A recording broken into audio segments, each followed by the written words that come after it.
Gálatas capítulo 5, versículo 14. ¿Cuántos les gustaría cumplir con toda la ley de Dios? Con todita la ley. Que no les faltara nada. Hoy les voy a dar la clave. Ahí les va. ¿Ya están ahí? 5:14. Pablo dice, porque toda la ley en esta sola palabra se cumple. Amarás a tu prójimo como a ti mismo. Entonces, toda la ley de Dios se cumple cuando usted y yo amamos a nuestro prójimo como a nosotros mismos. Vamos a orar. Padre, venimos delante de tu presencia y te damos gracias en este día. Te pido que tu palabra de hoy sea de bendición, de edificación, Señor, y sobre todo, Señor, que la podamos poner en práctica para que podamos producir frutos al 100 por 1 de ellas, Señor. Prepara nuestro corazón, nuestra mente para recibir tu palabra y que al caer, Señor, caiga en buena tierra y que produzca frutos para tu gloria. Te lo pido en el nombre de Jesús. Amén. Entonces estuvo fácil, ¿verdad? ¿Qué tenemos que hacer? Amar a nuestro prójimo. Hace muchos años atrás escuché a un hermano decir que la palabra prójimo, nuestra palabra prójimo, viene del latín y la raíz de esta palabra es próximo. Entonces, ¿quién es tu prójimo? Cualquier persona que está cerca de ti en determinado momento o situación. En otras palabras, en este momento, ¿quién es tu prójimo? Quien está sentado al lado tuyo.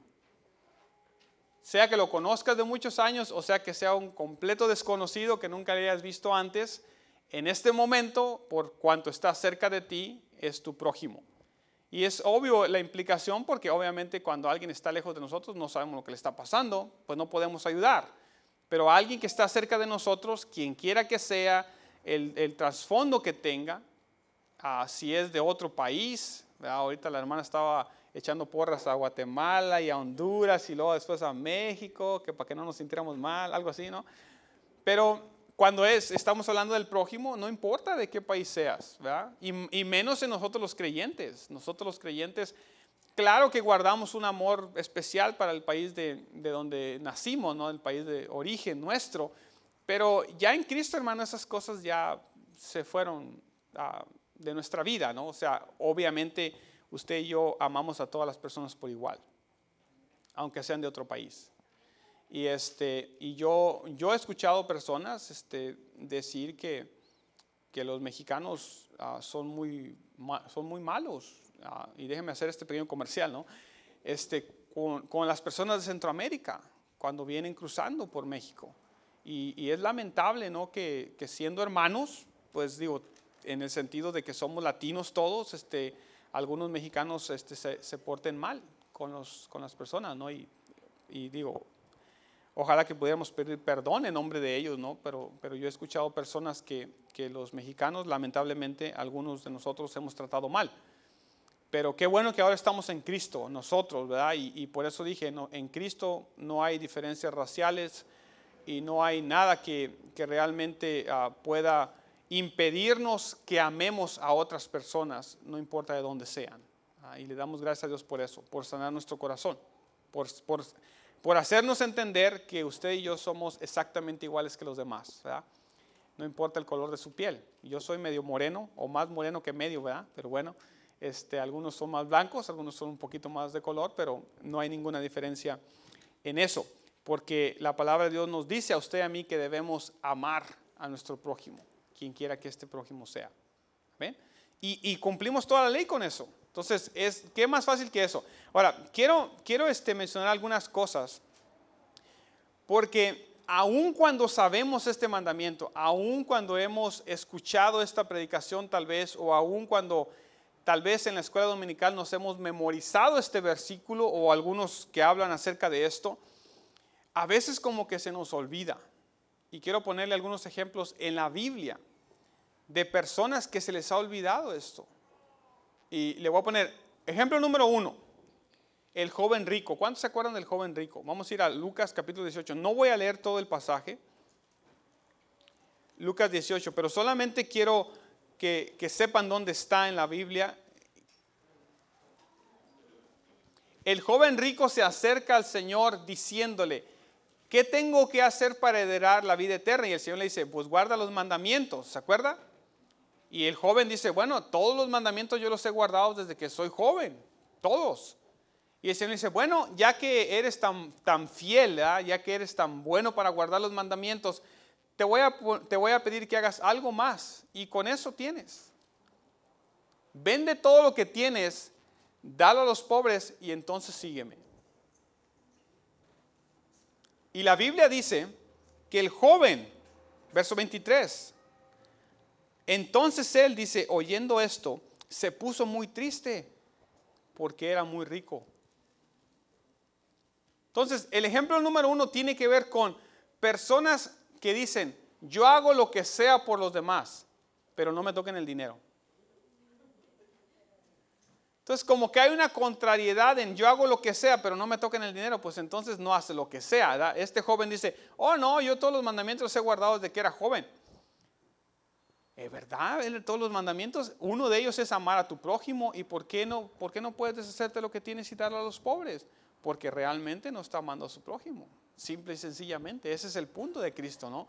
El joven se jacta de decir, no, yo soy un fiel cristiano. Vamos a ponerlo de esa manera. Yo sé que no decía eso, pero yo le cumplo a Dios en todo, pero no me toquen el dinero. Entonces el dinero se hace parte de ¿qué? De nuestro Dios. O llega a ser nuestro Dios en ese sentido. Y nos olvidamos de amar al prójimo implica bendecirle en muchas maneras. Simple y sencillamente. Ejemplo número 2. Lucas capítulo 10. Ay, puros de Lucas. Oh, no es cierto, el último no.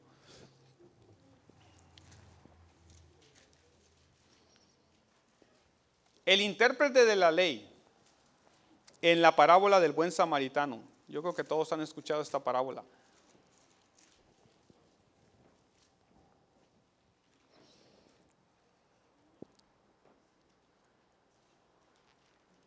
En el verso 25, este hombre le pregunta al maestro, ¿qué debo de hacer para heredar la vida eterna? Otra vez la misma pregunta que le hizo el joven rico, ¿se acuerda?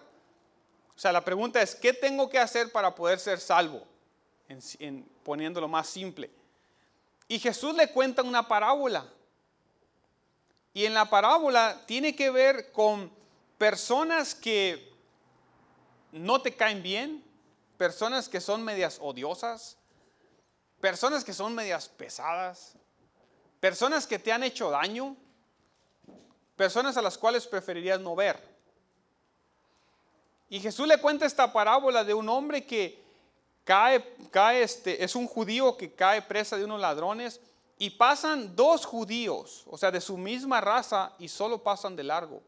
Y pasa una persona que no es de su raza, alguien que debería de verse pasado de largo y debería tal vez hasta de haberle dado una patada ahí de pasada, ¿no? Porque los judíos y los samaritanos no se llevaban bien, incluso se odiaban.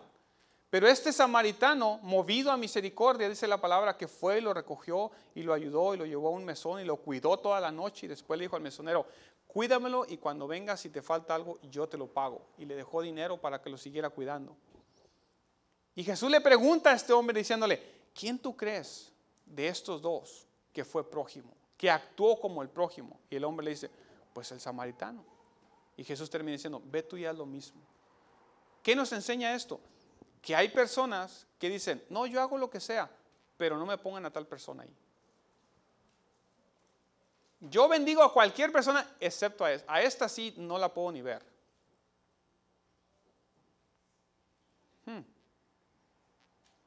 Estaremos amando al prójimo cuando tenemos una actitud como esa de decir, yo hago lo que sea, pero a esta persona no. O a este grupo racial no. Yo conozco gente que dice, yo no puedo ver a los negritos. Y digo yo, ¿cómo podemos decir que somos cristianos, hijos de Dios, nacidos de nuevo, y poder tener este tipo de expresiones en nuestros labios? Yo no puedo ver a tal persona, yo no puedo ver a los negritos, yo no puedo ver a cierto grupo, a tal o cual persona que me hizo daño, que me hizo esto. Porque eran enemigos, acuérdense, en la parábola son enemigos y un enemigo le sirve al otro en tiempo de necesidad. Bueno, ejemplo número 3. Lucas capítulo 9, un poquito para atrás nada más. Verso 46. El ejemplo número 3 son los discípulos peleándose por ser el número 1. ¿Nadie aquí se ha peleado por ser el número 1? ¿No? Ok, qué bueno. Entonces el mensaje no es para ustedes, ¿verdad? Es para otra gente por ahí, en algún lugar. Verso 46 dice, entonces entraron en discusión sobre quién de ellos sería el mayor. Este grupo de personas nos enseña, no importa lo que sea, yo quiero ser el número 1. No importa quién tenga que pisar, yo soy el número 1. Yo quiero ser el número 1. Y a veces dentro de la iglesia surgen este tipo de actitudes, ¿no? De que queremos ser los líderes, queremos ser los principales. No, hermano, en Cristo no debe ser eso. Y el Señor les pone una regañada que, ¿verdad? Después, en los versículos 47 y 48. ¿Por qué? Porque dentro del cuerpo de Cristo no tiene que haber esas cosas, hermano. Si realmente decimos que amamos a los hermanos, nos debería o nos debe de dar gusto cuando alguien sube, cuando alguien está prosperando, cuando alguien está siendo bendecido por Dios, cuando alguien está siendo usado por Dios. Cuando alguien viene a la iglesia y se convierte y el Señor lo empieza a transformar y después lo ponen de líder y después lo ponen de pastor, después lo que sea, hermano, nos debe dar gusto. ¿Por qué? Porque somos personas que amamos. No nos debe dar envidia, ni celos, ni coraje, ni por qué pusieron a él y a mí no, si yo tengo 20 años y la persona apenas llegó. No, cuando amas a tu prójimo no hay ese tipo de cosas. Y dentro de la Biblia, le estoy poniendo ejemplos bíblicos de gente, mire, los discípulos después de caminar tanto tiempo con el maestro, se agarran del chongo entre ellos. A ver quién va a ser el primero. Porque a veces querer ser el primero es algo que lo traemos dentro, sí, hermano, pero ¿sabe qué? Mire, acuérdese siempre de esto. Dios es el que da siempre los privilegios. Si Dios le va a dar algo a usted, Dios se lo va a dar, hermano. No hay por qué estar peleando ni por qué estar discutiendo. En ninguna manera. Bueno, número 4. Primera carta de Corintios 11. Y escogí porque hoy tenemos la cena del Señor. Y Primera Corintios 11, del 17 en adelante, no voy a leerlo todo, solamente para que sepan, trata con la cena del Señor.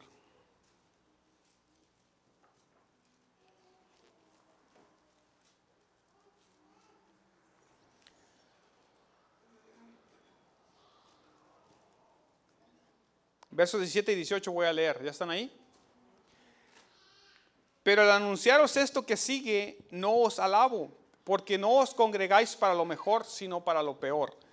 Pues en primer lugar, cuando os reunís como iglesia, oigo que hay entre vosotros divisiones, y en parte lo creo. ¿Qué hacía la iglesia de Corinto? Era el día de la cena del Señor, donde se supone que todo debe ser armonía, donde se supone que tiene que fluir el amor de Dios. ¿Qué pasaba en la iglesia de Corinto? Había divisiones, había pleitos entre ellos. En el día de la mesa del Señor, en el día de la cena del Señor. Imagínense lo que pasaba en los días que no era la cena del Señor. Si en el día de la cena se portaban así, en el día que no era la cena. Ahora, la pregunta que surge en estos ejemplos es, ¿por qué razón a veces actuamos de esa manera? ¿Por qué razón a veces permitimos, por ejemplo, que la división entre? ¿Por qué razón a veces queremos ser más que los demás? ¿O por qué razón a veces pensamos, yo hago cualquier cosa pero menos el dinero? O yo hago cualquier cosa excepto para tal persona. ¿Por qué tenemos eso en nuestro corazón? Porque de alguna otra manera no hemos entendido que el amar al prójimo implica a cualquier persona que esté cerca de nosotros en determinado momento en necesidad. Cualquier persona, no importa quién sea.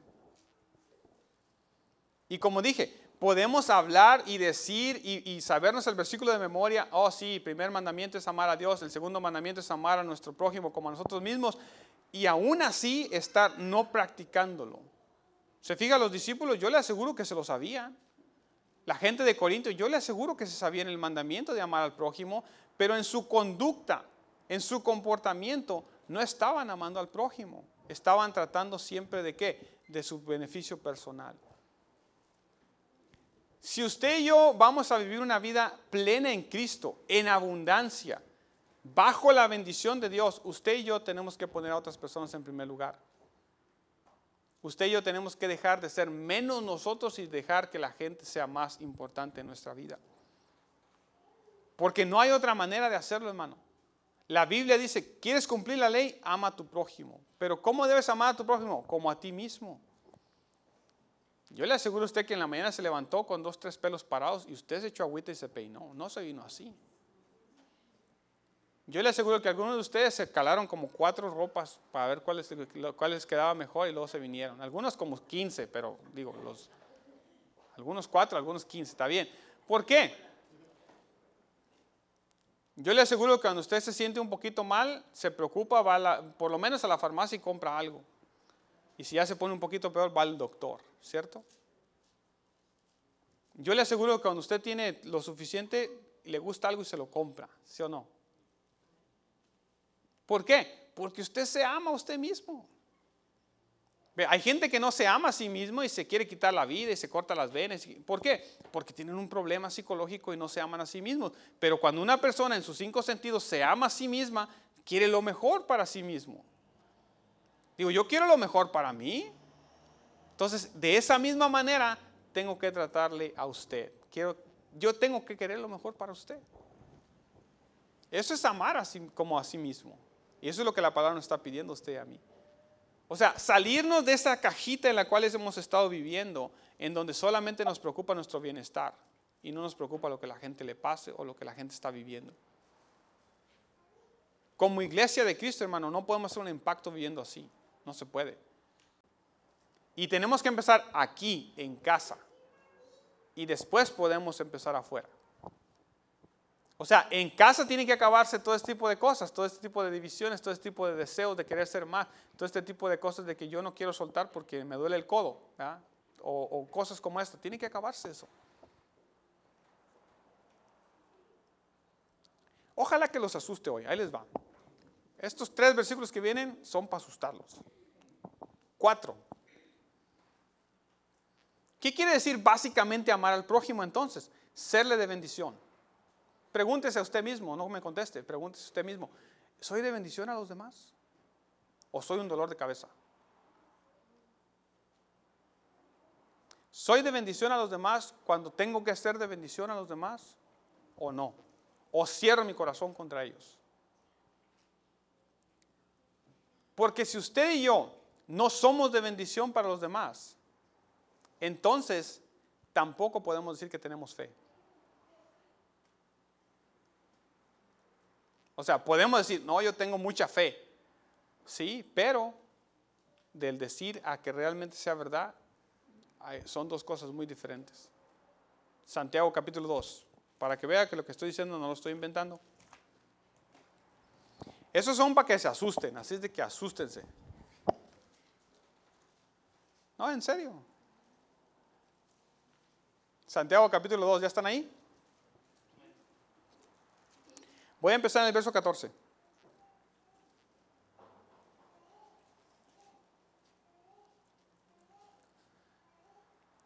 ¿Cuántos tienen fe? Dije, y no van a contestar ahora. Bueno. Si no se oyó en la tele, dijeron que amén. ¿Okay? Conste. Hermanos míos, ¿de qué aprovechará si alguno dice, se fija? Dice que tiene fe y no tiene obras? ¿Podrá la fe salvarle? Y si un hermano o una hermana están desnudos y tienen necesidad del mantenimiento de cada día, y alguno de vosotros les dice, id en paz, calentaos y saciaos, pero no les dais las cosas que son necesarias para el cuerpo, ¿de qué aprovechará? Así también la fe, si no tiene obras, es muerta en sí misma. En otras palabras, cuando usted y yo no somos de bendición a las personas, no podemos decir que tenemos fe. No, no es verdad. O sea, nuestra fe es vana. Tiene que tener obras. Tiene que verse que realmente tenemos fe. Así que usted y yo no podemos decir, yo tengo fe. Y cuando alguien tiene necesidad, y tienes, obviamente, ¿no? Si no tienes, la Biblia no te obliga. Pero si tienes con qué responderle a esta necesidad, es tu deber responder a esta necesidad.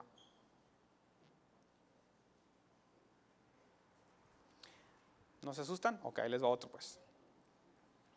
Primera carta de Juan 3.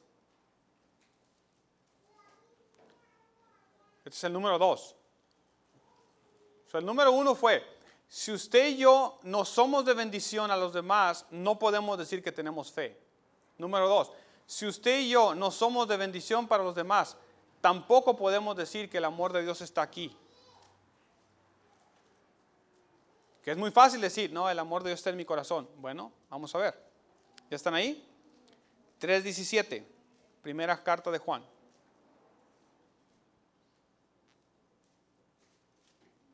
Pero el que tiene bienes de este mundo y ve a su hermano tener necesidad y cierra contra él su corazón, ¿cómo mora el amor de Dios en él?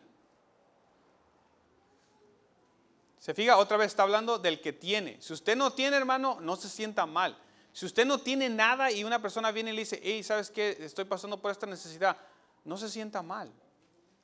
Simplemente que el hermano, no te puedo dar ahorita, pero mira, si yo te puedo dar, te ayudo después, voy a orar por ti.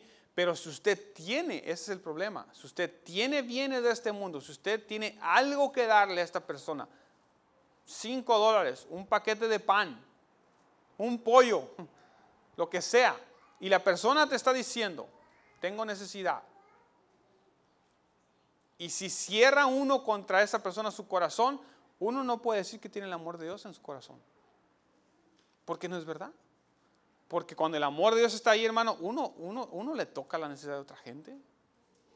Porque uno mismo ha pasado por necesidad. Yo he pasado por necesidad, hermano. Yo he estado en situaciones donde no sabemos qué vamos a comer y alguien viene y nos bendice con algo. En el pasado. ¿Okay? Número 3. Mateo 25.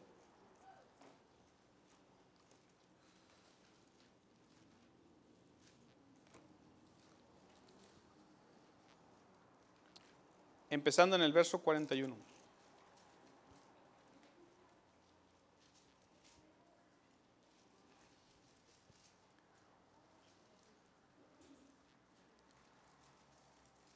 En esta ocasión es el juicio ante las naciones. Y en este juicio el Señor juzga a las personas por lo que hicieron con otras personas. Y en el juicio vienen personas y le dicen, pero Señor, ¿cuándo te vimos desnudo y no te dimos abrigo? ¿Cuándo te vimos hambriento y no te dimos de comer? ¿Cuándo estuviste en la cárcel y no fuimos a visitarte? ¿Cuándo estuviste enfermo y no fuimos a verte?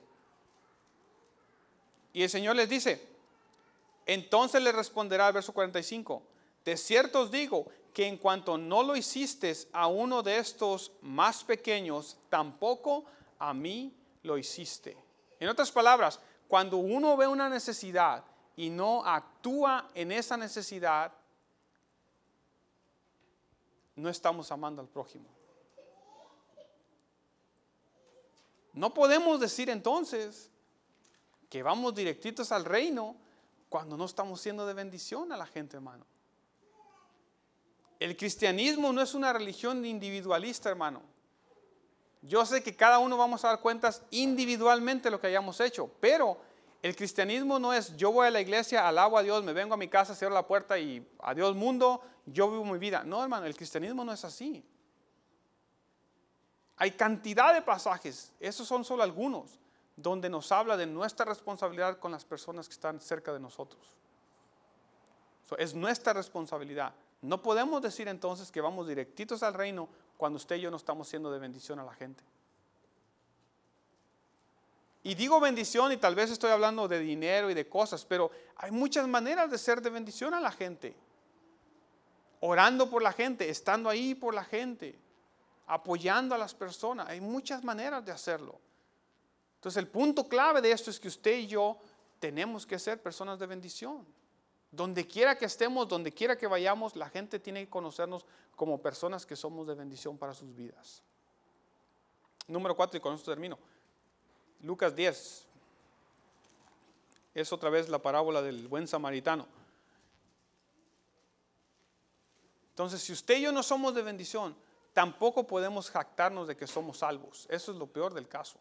Algunas personas a lo mejor se van a molestar conmigo diciendo, hermano, la salvación es por fe, no por obras. Sí, hermano, yo entiendo perfectamente eso. Pero a mí la Biblia claramente me enseña que yo no puedo decir que soy salvo cuando puedo cerrar mi corazón tan fácilmente cuando alguien tiene necesidad. Porque si Dios ha hecho una obra en nuestro corazón, hermano, se tiene que ver. O sea, no es posible, Dios no hace cosas escondidas. Si Dios hizo una obra en nuestro corazón, se tiene que ver en nuestras acciones con los demás. Y solamente quiero leerte 2 versículos de este capítulo 10 de Lucas, que son la clave de esto. Verso 25, el intérprete de la ley le pregunta, ¿haciendo qué cosa heredaré la vida eterna? Es una pregunta de salvación y se la está preguntando a Jesús. Jesús pudiera haber dicho, cree en mí y ya estuvo, ¿verdad? Como lo hemos hecho tan famoso nosotros. Cree en el Señor y se acabó. Sí, eso te hace salvo, pero esa salvación se tiene que reflejar en nuestra vida. ¿Okay? Y después le cuenta la parábola, y muévase al verso 37. Mire lo que le dice el Señor. Él le dijo, el hombre, el que usó de misericordia con él, ese es su prójimo, ¿no? Entonces Jesús le dijo, ve y haz tú lo mismo. ¿Qué tenemos que hacer usted y yo entonces? Lo mismo. Mostrar misericordia, ser de bendición con la gente. Cuando la gente necesite algo, estar ahí, hermano. Que si hay un grupo de personas chismeando, salte de ahí. Vete de ahí. ¿Para qué estar en ese lugar donde no está trayendo bendición, donde está trayendo división en la iglesia? Vete de ahí. O sea, no permitas eso. Cuando están hablando de tu hermano, no permitas eso. ¿Sabes qué? No, hablemos de otra cosa mejor. ¿Por qué? Porque usted y yo estamos llamados para ser de bendición. Amar al prójimo significa simple y sencillamente serle de bendición a los demás. Cristo dijo que había 2 mandamientos. Dijo, el primero y más importante es amar a Dios con todo lo que eres. Dijo, pero el segundo es igual. Y el segundo es amar a nuestro prójimo como a nosotros mismos. Eso es nuestra decisión, hermano, lo que usted y yo queramos hacer. Pero si usted y yo hemos recibido la obra de salvación en nuestro corazón, lo más lógico es que usted y yo amemos a los demás y les seamos de bendición. Amén. Amén. Póngase de pie, vamos a orar.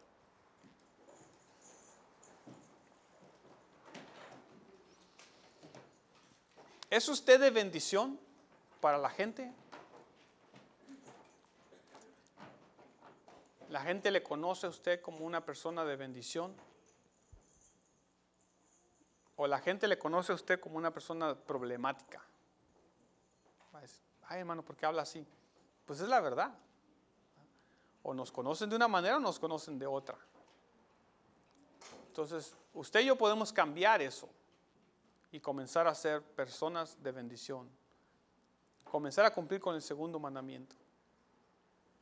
Tal vez nos tome mucho tiempo llegar al punto de madurez donde realmente el Señor ha hecho una obra de transformación completa en nuestro corazón, donde hemos dejado atrás el no querer apoyar, no querer ofrendar para los demás, el no querer ver a ciertas o tales personas, el querer ser, a lo mejor nos cuesta tiempo, pero hermano, necesitamos comenzar y permitirle a Dios que obre nuestro corazón de tal manera que usted y yo podamos decir en un tiempo más adelante que somos de bendición y que la gente sobre todo pueda decir de usted y de mí, esta es una persona que es bendición. Amén.